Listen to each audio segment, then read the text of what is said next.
Hello students, Kumar study circle में आप सबका स्वागत है।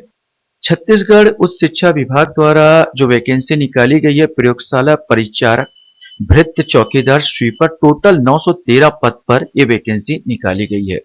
इस पर आज हम लोग डिटेल चर्चा करने वाले हैं। विशेष करके मैं आज जो सिलेबस उठाने वाला हूं प्रयोगशाला परिचारक में विज्ञान जो पोर्शन है उसमें 60 नंबर का क्वेश्चन आएगा। केवल ये बोल दिया गया है कि नाइन्थ और टेंथ का सिलेबस यहां पर होगा। अब सवाल ये है कि बस इतना बोला गया, नाइन्थ और टेंथ का सिलेबस और छत्तीसगढ़ का बताया सिलेबस, और नाइन्थ और टेंथ में हमको पढ़ना क्या है ये हमको यहां पर देखना है। कौन सी पुस्तक से इसको पढ़ना है, यहां पर ये सारे चीजों को और कैसे पढ़ना है इस चीज को आज मैं बताने वाला हूं। आज मेरा जो वीडियो है वो है प्रयोगशाला परिचारक के बारे में है। जिनको बिल्कुल नहीं मालूम कि वैकेंसी निकला उनके लिए हल्के से मैं आपको दिलेते चले जाऊंगा कितना पद निकला है और क्या क्या योग्यता है, इसको ही बताते हुए मैं डिटेल संपूर्ण जानकारी, लेकिन मेन फोकस पुस्तक पर से संबंधित है कि आपको क्या पढ़ना है, कौन सी पुस्तक पढ़ना है और सिलेबस में क्या क्या आएगा, इसी पर हमारा मेन। चलिए अब थोड़ा सा हम लोग विभागीय विज्ञापन को देख लेते हैं कि विज्ञापन में कितने पद निकले हैं और क्या क्या है। तो यहां पर आप देखते हैं रिक्त पदों की यहां पर स्थिति के अनुसार जो मेरा मेन जो आज टारगेट है, जो प्रयोगशाला परिचारक का जो पद जो निकला है, टोटल में जा रहा हूं 430 पद। 430 पद कम नहीं होते, बहुत ज्यादा होते हैं, और अनारक्षित के लिए 180 पद दिए गए हैं। वहीं पर अगर भृत्य की बात किया जाए तो 200 पद निकले हैं, 210 पद निकले हैं। और चौकीदार की बात किया जाए तो चौकीदार में भी 210 पद निकले हैं, आप यहां पर देख सकते हैं टोटल। और स्वीपर में 30 पद निकले, टोटल यहां पर 880 पद निकल रहे हैं ये यहां पर। और एक चीज और यहां पर देना, पद नाम प्रयोगशाला जो है मेन है, ये प्रयोगशाला परिचारक है। वेतनमान भी अच्छा खासा 18,000 से स्टार्ट है, आपका 56,900 तक जाएगा। भृत्य में भी 15,600 से स्टार्ट है, 49,000 50,000 तक आपका जाएगा। चौकीदार भी और स्वीपर भी तो भाई वेतन तो बहुत अच्छा है।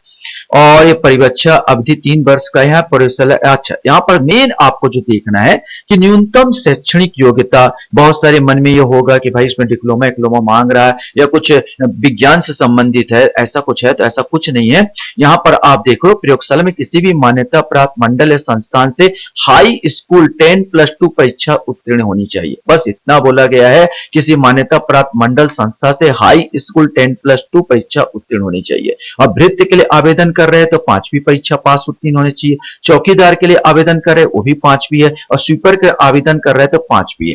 केवल प्रयोगशाला परिचारक के लिए 10वीं पास माने 10 हाई स्कूल आपको चाहिए, बस इतना ही है। आयु सीमा तो यह है कि छत्तीसगढ़ के वासी हो तो भाई 18 से कम नहीं होनी चाहिए और 40 वर्ष से अधिक नहीं होनी चाहिए। और ये 1 जनवरी 1/1/2023 से काउंट किया जाएगा। हाँ, छूट है 5 वर्ष तक का। आप अनुसूचित जाति जनजाति महिला संबंधित है तो आप देख लेंगे 5 वर्ष तक का इसमें छूट दिया गया है, जो आप बकायदा डिटेल से यहाँ पर देख सकते हो और बात कर सकते हो। मेन चीज को यहाँ पर मेरे को आपको बताना था, जो मैं यहाँ पर बता रहा हूँ। और यहाँ पर 45 साल तक आपको छूट मिल सकती है यहाँ पर। और गणना बता दिया 1/1/2023 से इसको गणना किया जाएगा। जाति प्रमाण पत्र, साहब ये नियोक्ता पत्र, ये आप तो जानते हैं, ये सब चीज आपको मालूम होगा। अब आवेदन की प्रक्रिया जो है इस पर हम लोग देख लेते हैं। और मेन है चयन प्रक्रिया तो ये है कि भाई परीक्षा होगा और परीक्षा के बाद, हाँ, अब मेरे को ये बताना है कि फॉर्म कब से भराया जा रहा था, इसको आप देख लीजिए, जो मैं आपको बताना चाहता था। तो यहाँ पर जो 12/10/2023 से, याद रखेंगे 12/10/2023 से फॉर्म भराया जा रहा है और 10/11/2023 के रात्रि 12 बजे तक ऑनलाइन फॉर्म आवेदन आमंत्रित किए जाते हैं। तो भराना स्टार्ट हो गया है, आज 16 तारीख हो रहे हैं। तो 12/10/2023 से उन कैंडिडेटों के लिए जो इनको बिल्कुल नहीं पता इस वैकेंसी के बारे में, उनके बारे में बता रहा हूं। बाकी तो मेरे को यहां पर आपको परीक्षा के बारे में नॉलेज देना है और किस प्रकार का चयन होगा उसके बारे में नॉलेज यहां पर मेरे को देना है। तो पाठ्यक्रम के बारे में हम लोग यहां बात करते हैं। तो मैं आज जो विशेष करके बताने वाला हूं वो पाठ्यक्रम जो आपका होगा वो आपका होगा जो परिचायक है, सहायक है, प्रयोगशाला सहायक, प्रयोगशाला परिचायक, उसके बारे में आज हम लोग देखने वाले हैं कि वास्तव में सिलेबस में क्या पढ़ना है और क्या आपको जानकारी चाहिए। अब सिलेबस के बारे में अगर हम यहाँ पर देखें तो यहाँ पर उच्च शिक्षा संचालक इंद्रावती भवन नया रायपुर में पाठ्यक्रम प्रयोगशाला परिचारक पद की परीक्षा हेतु ये जो सिलेबस आपको दिया जा रहा है ये है प्रयोगशाला परिचारक पद हेतु। क्या सिलेबस है इसको देखते हैं, हम लोग कोशिश करते हैं। तो इसमें जो सिलेबस दिया गया है बस इतना बताया गया है कि सामान्य विज्ञान से ज्यादा क्वेश्चंस आएंगे, अर्थात इसमें 60 नंबर के सामान्य विज्ञान से आएंगे। बस इसमें यह लिख दिया गया है कि सामान्य विज्ञान के प्रश्न छत्तीसगढ़ माध्यमिक शिक्षा मंडल, याद रखना छत्तीसगढ़ माध्यमिक शिक्षा मंडल के 9वीं और 10वीं के पाठ्यक्रम स्तर पर होगा। लेकिन अगर जो भूल चुके हैं 9वीं और 10वीं के जो बहुत दिन हुए दिलाए हैं, क्या इसमें पाठ्यक्रम है वही नहीं पता तो मुश्किल में पढ़ोगे आप लोग यहाँ पर। तो उसको हम डिटेल से जानेंगे, किस पुस्तक से पढ़ना है और कैसे पढ़ना है वो भी बताएंगे। तो आपको ये बस इतना है कि 9वीं और 10वीं स्टैंडर्ड का केवल विज्ञान के क्वेश्चंस जो होंगे उसमें सिलेबस क्या ये आपको देखना है। इसके अलावा सामान्य अध्ययन से 40 क्वेश्चंस आएंगे, टोटल होंगे 100, माने 60 क्वेश्चन तो विज्ञान के होंगे जो 10वीं और 9वीं और 10वीं संबंधित जो सिलेबस है उससे संबंधित है, और 40 नंबर का आपको केवल क्या पढ़ना है, जीएस पढ़ना है। और जीएस में याद रखना भारत का भौतिक सामाजिक और आर्थिक भूगोल, इतिहास भारत का कुछ नहीं पढ़ना है, केवल भारत का भौतिक सामाजिक और आर्थिक भूगोल बस पढ़ना है। इसके अलावा पूरा का पूरा टॉपिक है छत्तीसगढ़ पर, अर्थात छत्तीसगढ़ का इतिहास, स्वतंत्रता आंदोलन में छत्तीसगढ़ के योगदान, छत्तीसगढ़ का भूगोल, जलवायु, भौतिक दशाएं, जनगणना, पुरातात्विक एवं पर्यटन स्थल, छत्तीसगढ़ की अर्थव्यवस्था, वन एवं कृषि, छत्तीसगढ़ का प्रशासनिक ढांचा, स्थानीय स्वशासन एवं पंचायती राज, छत्तीसगढ़ के उद्योग, ऊर्जा, जल, खनिज संसाधन, भारत एवं छत्तीसगढ़ के समसामयिक घटनाएं, ये सारे के सारे चीजें आपका पूछा गया है और यही सब चीजों आपको पढ़ना है। लिखित परीक्षा में निर्धारित पाठ्यक्रम के अनुसार कुल 100 पूर्णांक के वस्तुनिष्ठ प्रश्न पूछे जाएंगे और परीक्षा अवधि 2 घंटे की होगी। याद रखना परीक्षा तिथि, समय एवं परीक्षा केंद्र का विवरण अभ्यर्थियों को डाउनलोड किए जाने वाले प्रवेश पत्र पर अंकित रहेगा। चलिए थोड़ा सा हम लोग ये भी बता देते हैं कि भृत्य, चौकीदार और स्वीपर पद परीक्षा हेतु क्या सिलेबस रखा गया है। बिल्कुल सामान्य सा सिलेबस रखा गया है कि भारत देश पे संबंधित सामान्य ज्ञान आपको पढ़ना है जो 100 अंकों का होगा पूरा, माने टोटल छत्तीसगढ़ के इतिहास एवं स्वतंत्रता आंदोलन में छत्तीसगढ़ की योगदान, छत्तीसगढ़ का भूगोल, जलवायु, भौतिक दशाएं, जनगणना, पुरातात्विक एवं पर्यटन स्थल, छत्तीसगढ़ की अर्थव्यवस्था, वन कृषि, छत्तीसगढ़ का प्रशासनिक ढांचा, स्थानीय शासन, पंचायती राज, छत्तीसगढ़ में उद्योग, ऊर्जा, जल एवं खनिज संसाधन और भारत एवं छत्तीसगढ़ के समसामयिक घटनाएं। मतलब आपको छत्तीसगढ़ से जो भी आपका भृत्य, चौकीदार और स्वीपर पद हेतु भी डाल रहे हैं, दोनों तीनों डाल रहे हैं, तो अगर ये इसमें केवल छत्तीसगढ़ से संबंधित और थोड़ा सा भारत देश के बारे में जानकारी आपको पढ़ना है। सिलेबस लगभग विज्ञान संबंधित, बस इनको जब चौकीदार वाले तो विज्ञान संबंधित आपको नहीं पढ़ना, केवल इतना ही पढ़ना है। चलिए अब मेन मुद्दे पर आते हैं कि प्रयोगशाला परिचारक में 9th के सिलेबस में आपका क्या क्या दिया है।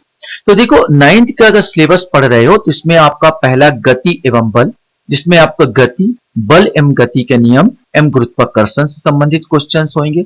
जैविक, दूसरा जो सिलेबस है 9th में जैविक संसार में संगठन, जिसमें जैव विविधता का वर्गीकरण, जीवन की मौलिक इकाई कोशिका, कोशिका के बारे में सब कुछ जानना है, बहुकोश की संरचना, उत्तक के बारे में जानना है, हम और हमारा पर्यावरण के अंतर्गत हमारा स्वास्थ्य, प्राकृतिक वास, प्राकृतिक आवास, पदार्थ, प्राकृतिक एवं संरचना के बारे में पदार्थ, प्रकृति एवं व्यवहार, परमाणु संरचना, रासायनिक सूत्र एवं गोल संरचना, रासायनिक आबंध एवं क्रियाओं में रासायनिक आबंधन, रासायनिक अभिक्रिया एवं समीकरण एवं हाइड्रोकार्बन माने पेट्रोल, डीजल, ये कोयला, इससे संबंधित सारी चीजों को आपको पढ़ना है।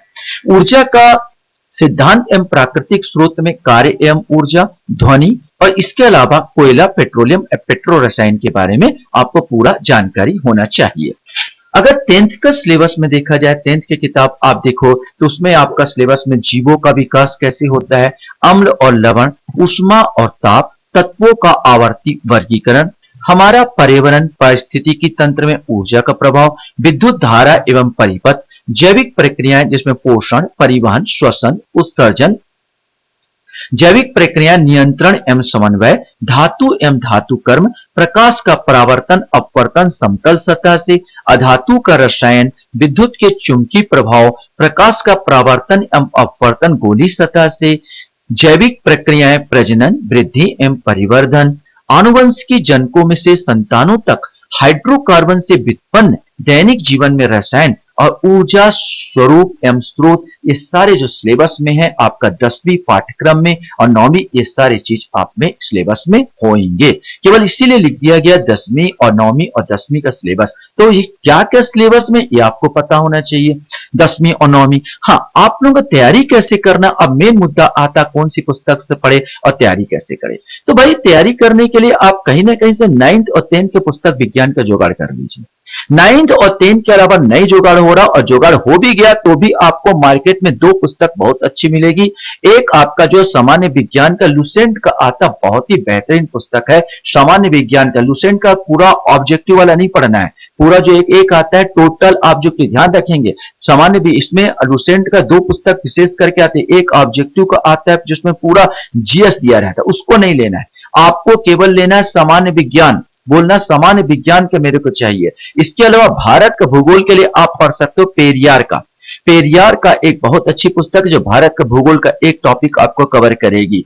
अगर नहीं है तो लुसेंट का जो आता है उसमें से आप पढ़ सकते हो ऑब्जेक्टिव। और छत्तीसगढ़ के लिए एक अच्छी पुस्तक मैं आपको बताने की कोशिश करूंगा, छत्तीसगढ़ विशिष्ट अध्ययन, जो कि हरिराम पटेल का आता है, एचआर पब्लिकेशन का आता है, ये आप ले सकते हो। इसके अलावा भी आपको, आपके पास पहले से कोई पुस्तक है तो आप उससे भी अध्ययन कर सकते हो। वैसे मैं आप लोगों को बीच बीच में गाइडेंस देता रहूंगा, और आप मेरे को ज्वाइन करते हो तो मैं आपको बकायदा डिटेल पढ़ाता भी रहूंगा। इसी चैनल में आप मेरे को ज्वाइन कर सकते हो, मैं इसी चैनल में ये पाठ्यक्रम को डालता रहूंगा। आशा करता हूं ये वीडियो आपको अच्छा लगा होगा। वीडियो वॉच करने के लिए धन्यवाद, थैंक यू।